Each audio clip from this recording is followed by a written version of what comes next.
Now, I don't know whether this is going to be good for Trump or bad for Trump. And to be honest with you, I think it goes both ways. Part of it was bad, but part of it was good. And I think the good kind of outweighed the bad. So anyway, let me play the clip so you can see what I'm talking about. Mr. Trump, one of the things people love about you is they believe you tell it like it is. But time and time again in this campaign, you have actually told the voters one thing only to reverse yourself within weeks or even sometimes days. We've teed up just 3 examples in a videotape similar to those we used with Senator Rubio and Senator Cruz in the last debate. The first is on whether the war in Afghanistan was a mistake. Watch.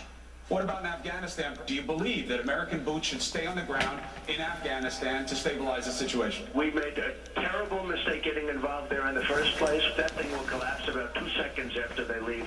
Just as I said that Iraq was going to collapse after we leave. About Afghanistan, you said we made a terrible mistake getting involved there in the first place. We made a mistake going into Iraq.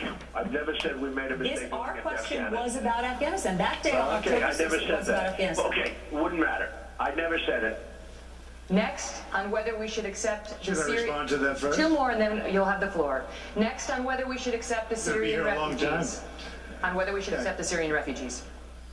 Do you object to migrants who are getting out of the Middle East and North Africa? Do you object to them coming to the USA? I hate the concept of it, but on a humanitarian basis, with what's happening, you have to. It's living in hell in Syria. There's no question about it. They're living in hell. Are you saying absolutely people from Syria, the Middle East, should we allow any of them into this country? Look, from a humanitarian standpoint, I'd love to help, but we have our own problems. We have so many problems that we have to solve. Most recently, on whether President George W. Bush lied to get us into the Iraq War. They lied. Okay. They said there were weapons of mass destruction. There were none, and they knew there were none. I don't know if he lied or not. He could have lied. Maybe he did, maybe he didn't. I guess you'd have to ask him. And there are many other examples. So how is any of this telling it like it is? Well, on Afghanistan, I did mean Iraq. I think you have to stay in Afghanistan for a while because of the fact that you're right next to Pakistan, which has nuclear weapons, and we have to protect that. Nuclear weapons change the game. I'll buy that one. And I was always against going into Iraq. In fact, believe me, I was always against it. There were some cases where I sort of, in one interview with a great friend of mine, and yours, Howard Stern, said that I said very meekly, long before we went in, I said very meekly, well, maybe, I don't know. By the time it got to that point, I was always against Iraq. But Afghanistan, I felt, and in that one, if you notice, I corrected it the second day. Okay, second question.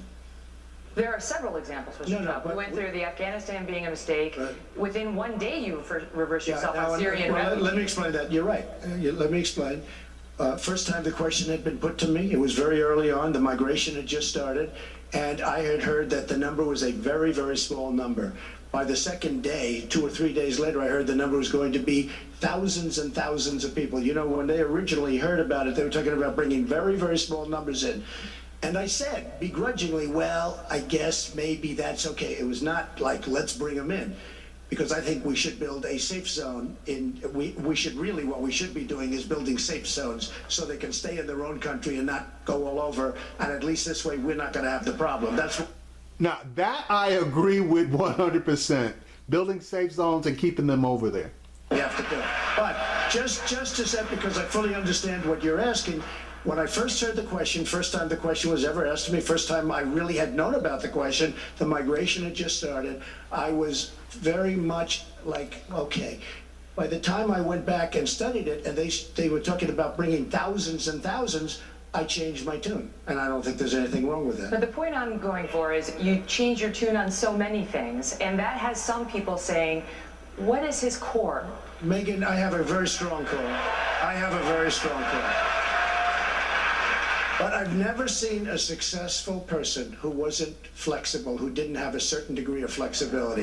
You have to have a certain degree of flexibility. You can't, for instance, let's say on the second question, you can't say, it's okay, and then you find out it's not okay, and you don't want to do anything. You have to be flexible because you learn. I mean, before I knew, the question was asked by Bill, And the next day, or a couple of days later, the question was asked by I was asked by a number of people, actually. I was asked by Sean, but I was asked by a number of people. But by that time, the number had increased significantly. Sean was the next day after Bill. The next day. But I had learned. I mean, nobody had ever asked me the question. This was brand new. And I really mean it. You have to show a degree of flexibility. If you're going to be one way and you think it's wrong, does that mean the rest of your life you have to go in the wrong direction because you don't want to change? Now, that was the right answer. So you got to give it to Trump. He can duck and dodge, but he does know when to give the correct answer that everybody's going to accept. So yeah, I had to go along with him on that one.